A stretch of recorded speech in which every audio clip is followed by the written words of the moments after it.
So, for this problem, we're given the first, third and fifth terms of a geometric sequence are 4x minus 3, 2x minus 6 and x minus 5 respectively. For part A, we want to find the value of x, and then B says given that r is positive, find the sum of the first 10 terms. So we've got a little bit of work with this problem, and it's algebraic work. That's going to be the key here. So let's have a look at part A then.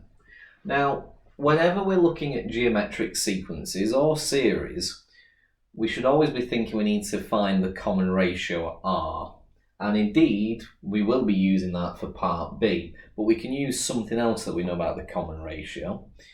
Now, for this problem, we're given the first term, the third term, and the fifth term.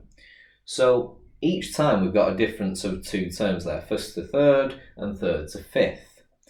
So normally if it was a difference of one term, you'd multiply by r, the common ratio. So because we're multiplying it by r and then r again, each of our gaps is an r squared. So we can use that and say that r squared is equal to the third term divided by the first term, but it is also equal to the fifth term divided by the third term.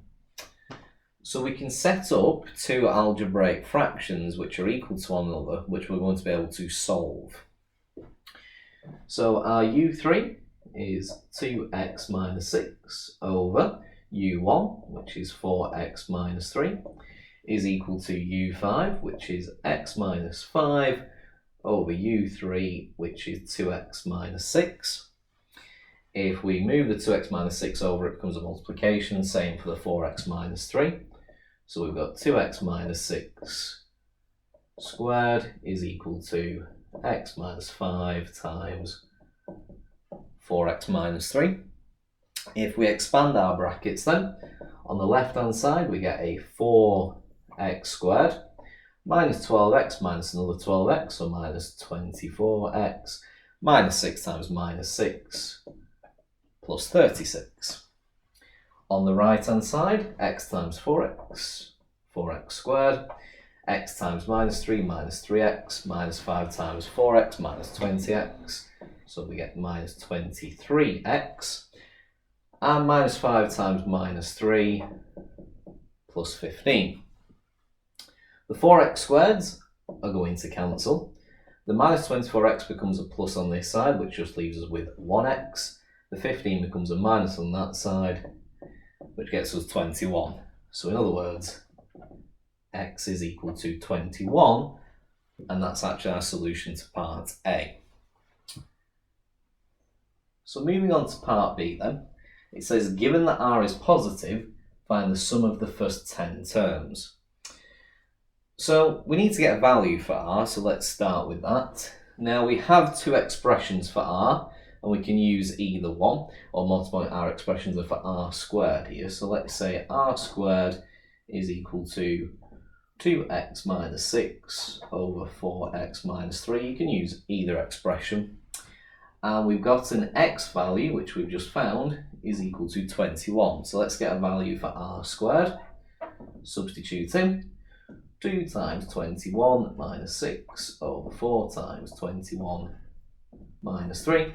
2 times 21, 42, take away 6, 36. 4 times 21 is 84, take away 3 is 81.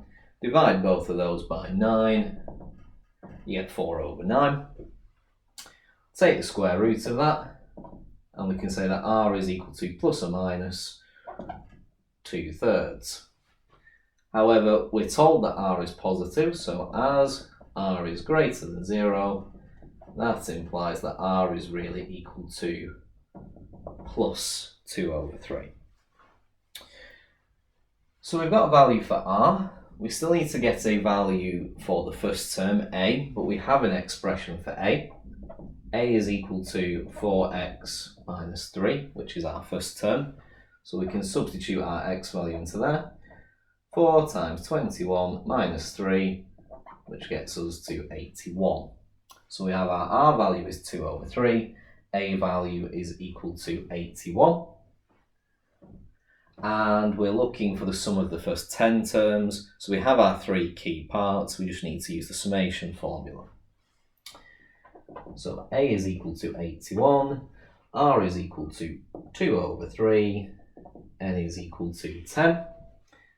So the sum of the first 10 terms, if we substitute in, we have 81 times 1 minus RR, which is 2 over 3, to the power of 10, all over 1 minus RR, which is 2 over 3. 1 minus 2 over 3 is a third. 81 divided by a third, or 81 times 3, is 243 times 1 minus 2 over 3 to the 10. You put that into your calculator and you end up with 238.7860082.